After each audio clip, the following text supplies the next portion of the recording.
Thanks for watching Afternoon Live. It's a fun way to use those fresh ingredients from the garden. Here to share how to whip up her cheesy summer tomato tartlets, we welcome back kids cooking instructor Julie Mary. Welcome back. It's great to see you.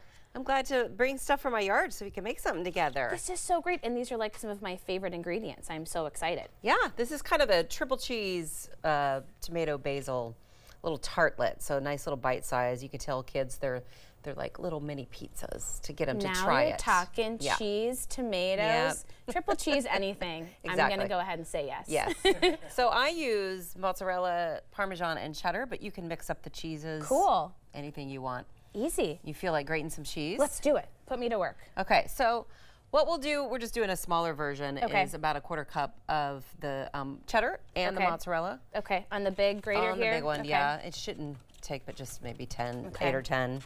And while you do that, I'm gonna chop up a little fresh basil from the garden and some green onion from the garden, just to give it a little freshness. How does that look? That looks great. We can just kind of eyeball it, really. Okay, and then this little guy here. That's the mozzarella. Right. And what I did back while I was waiting back at stage is I salted the tomatoes just to kind of pull some of the water out. Okay.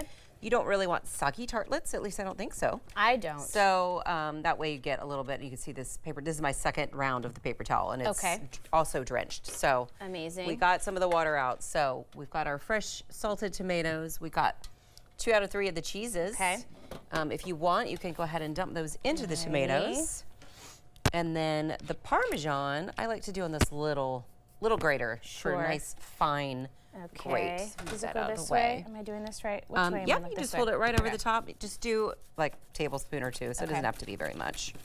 So I'm just going to do a really thinly sliced like green at the restaurant onion. When they say when, and you just sit there and don't say anything and let the Parmesan keep raining down on your plate. I think that looks good. Okay, so a little green onion, little fresh basil. You can, I have all different size leaves depending on how far down the plant I went, but I like to just chop them real thin, like little ribbons. And that way we just have little ribbons of basil throughout. It smells so good. It was picked about 2 hours ago. Oh my gosh. So we're talking real fresh here. This is the good stuff. Okay, so now you want to measure the mayonnaise? You want me to? Oh, you measure. Okay, you don't want to get your pretty blouse the dirty. stuff, yeah. So I'm eyeballing. It's going to be around 1/3 cup, but that's about. I like these handy dandy little measuring cups you have that collapse. That would save so much space in my kitchen drawers. In a lot of drawers. So this mayonnaise is enough just to kind of bring it all together or bind it all together. Okay. So you want to stir that for us? I'll get this out of your way. Do it. Put that over here. Now, of course, we always want to salt and pepper. We did salt the tomatoes already, but I'm just going to add a little pinch more.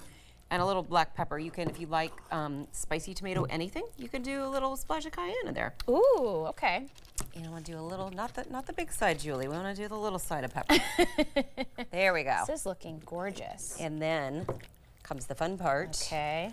And I have these fun little tartlets, which I brought on here before. Aren't those they're the best? Used for so many things. Okay, how's this looking? That looks amazing. Okay. You're a natural.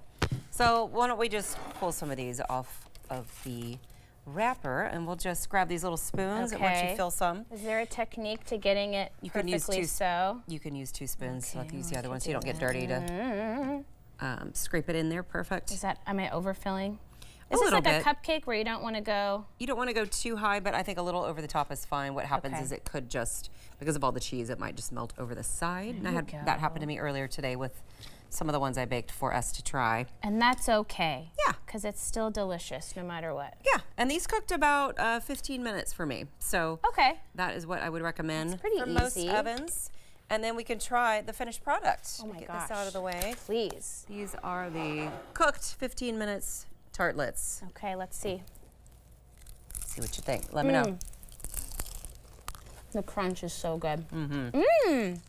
Really fresh. So fresh.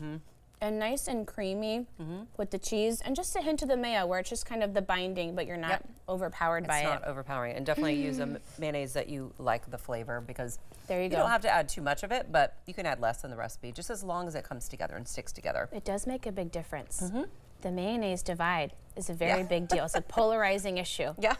Thank you so much. This was so yummy. We'll have this recipe and more about Julie on our website at katu.com. We'll be right back with more Afternoon Live right after this. Pop this in.